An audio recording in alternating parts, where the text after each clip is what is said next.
é uma planta para simulação de processo de pressão e temperatura, tá?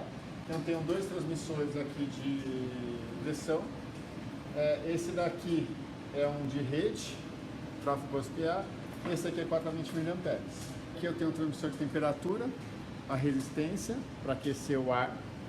Aqui tem o controlador para resistência, é o conversor estático, tá? Que é 420 também.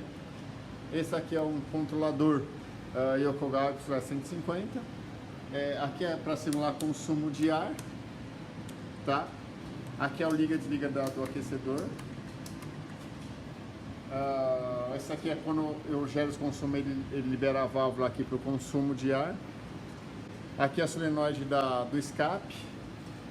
Aqui é a solenoide que libera o ar, tá? Aqui é a válvula para controlar a entrada de ar. O sensor de temperatura. É um PT100, 3 fios, tá? Aqui é um termostato e um pressostato aqui. Esse aqui é uma chave de vazão, porque ele só deixa ligar, uma chave magnética, tá? Ele só deixa ligar a resistência se tiver vazão, tá? Isso aqui é para proteção. Sem vazão ele não deixa ligar, então tá ligado em série lá no circuito. É uma planta didática para simulação de processo de pressão e temperatura. É possível usar ela com esse controlador e com CLP também uso para controle CLP, controle PID.